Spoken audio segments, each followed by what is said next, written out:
Hello students, welcome to zoology class. Hope all of you are fine.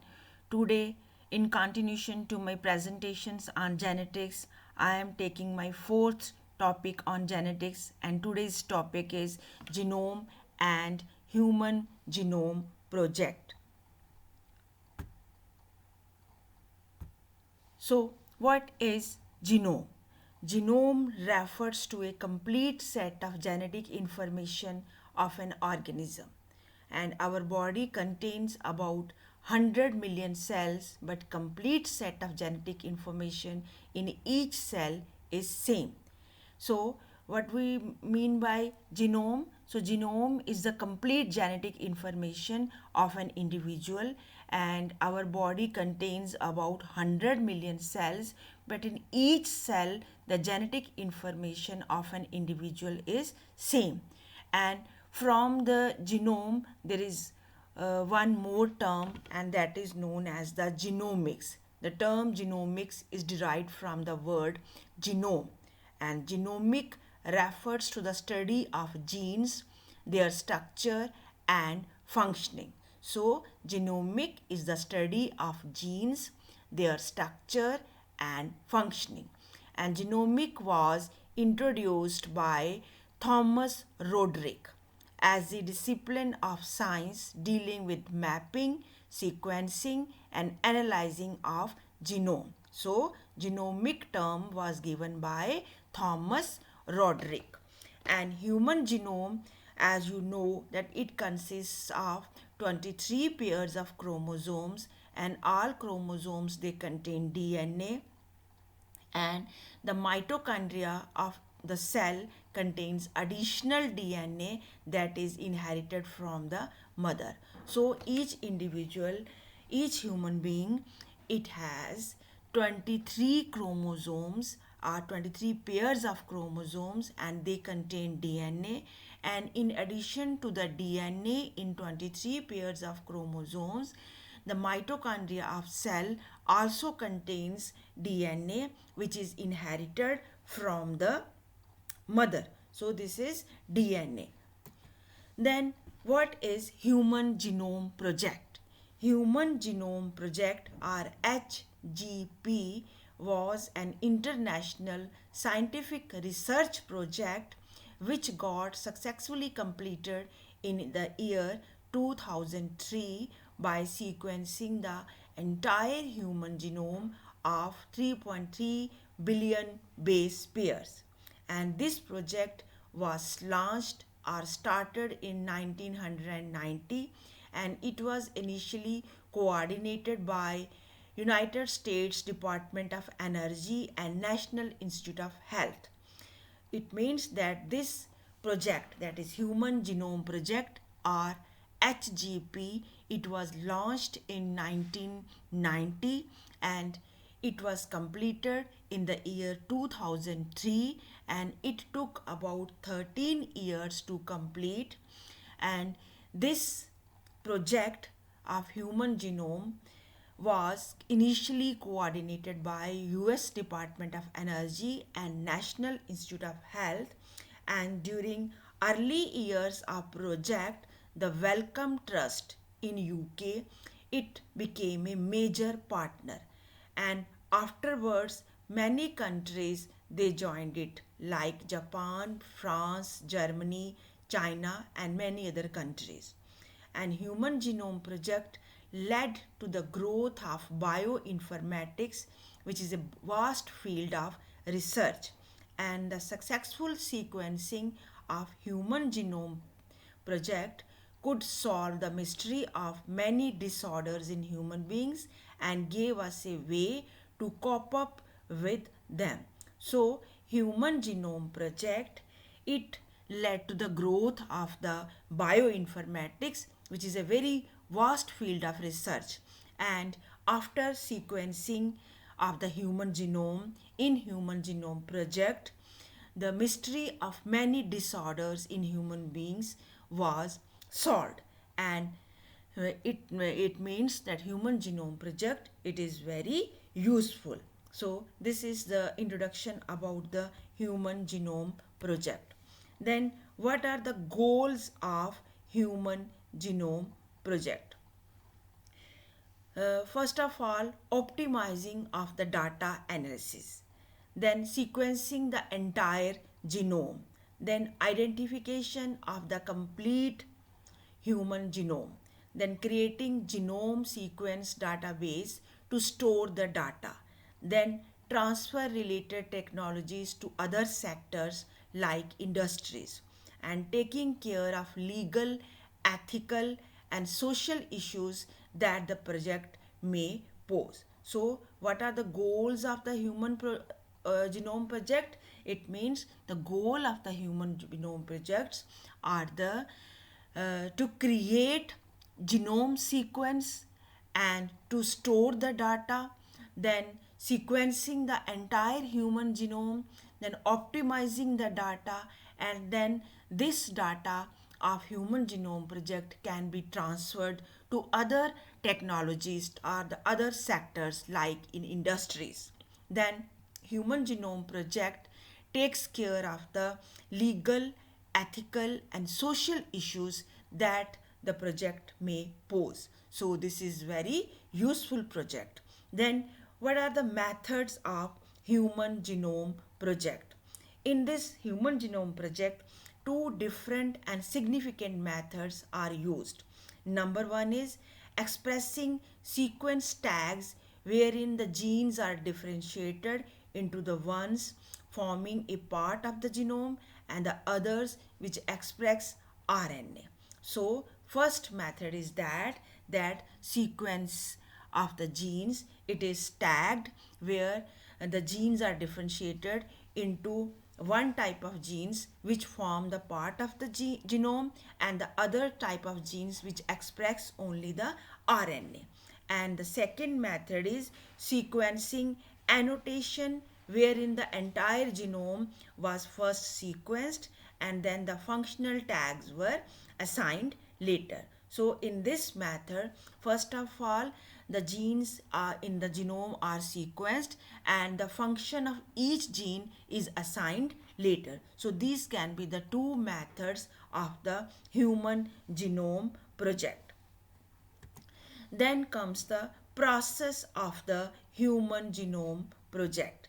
So what is the process of the human genome project? So first of all, complete gene set is isolated from the cell, then it was split into small fragments, then this DNA structure was then amplified with the help of the vector, which mostly was BAC, means bacterial artificial chromosome, and YAC, means yeast artificial chromosome. So in the process of human genome project, first of all, the complete gene set of an individual was isolated from the cell. Then this gene set was split into small fragments, and then this DNA structure was amplified by the use of the vectors. And the vectors used in the human genome projects were bacterial artificial chromosome and yeast artificial chromosome. Then these smaller fragments were sequenced using DNA sequencers. Then these genes were sequenced, they were arranged.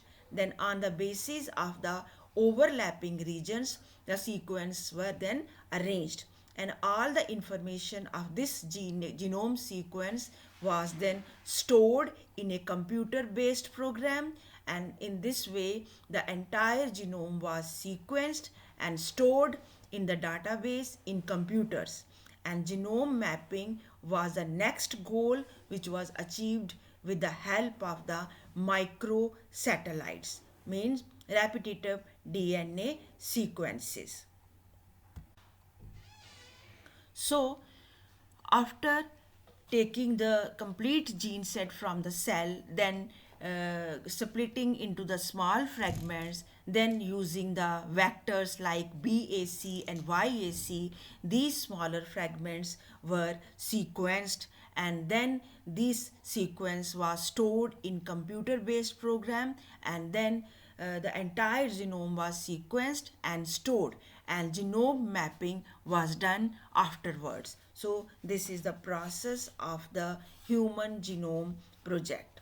Then this is the diagrammatic representation of the Human Genome Project, that first of all whole gene set was removed from the human beings. Then this is the chromosome, and from here DNA was removed, and then from DNA the sequence of the gene was done, and then it is stored in the computer based programs. So this is the whole of the process of the Human Genome Project. Then comes the features of this Human Genome Project. So as I will tell you that our entire genome is made up of 3164.7 million base pairs. So as you know that when we study the structure of the human DNA, it is made up of some bases, that is adenine, thymine, cytosine and guanine. A, T, C, G.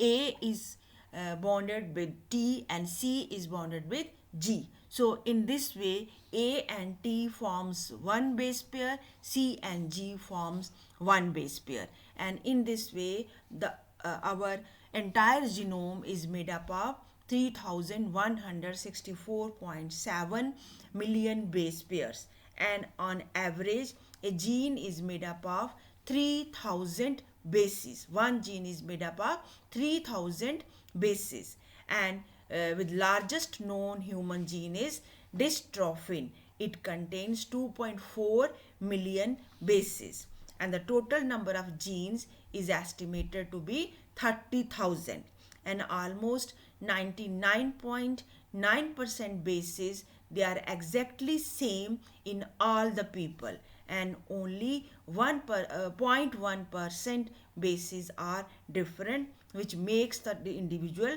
different. And chromosome number 1 has the most genes, that is chromosome number 1 has 2968 genes, and sex chromosome, that is Y chromosome, it has the fewest or the lowest number of the genes, that is only 23 genes are present in Y chromosomes, and the function of more than 50% of the genes is yet to be discovered, that it is not known, and proteins are coded by less than 2% of the genome, and most of the genome is made up of the repetitive sequences, that is the repetition of the genes which have no coding purpose specifically, but such redundant codes can help us better understand of genetic development of humanity through the ages. It means that most of the genes, they are repetitive, but it has no coding purpose, but these repetitive sequences, they help us to understand better about the genetic development of the human beings. So these are the features of the Human Genome Project. Then comes the applications of Human Genome Projects, that how we can apply this Human Genome Project in different fields. As the goals of the Human Genome Project are achieved, it led to great advancement in research. Today, if any disease arises due to some alteration in a gene, then it could be traced and compared to the genome database that we already have. In this way, a more rational step could be taken to deal with the problem and can be fixed with more ease. And this project has opened up new horizons which can be learned in much detail with our expert faculty. So what are the applications? Basically, now we have full genome data by the help of the Human Genome Project, and if any disease occurs in any human being due to the alternation or the change of a gene, then we can trace that gene by comparing that gene with the genome database which we have already in the computer. So in this way, more rational step can be taken to deal with the problem, and then we can fix the problem with easily, with more ease. So this project has opened new horizons, and we can study each thing in detail with more expertise. So this is the application of the Human Genome Project. Then there are two things. One is gene library and other is gene bank. So what is gene library?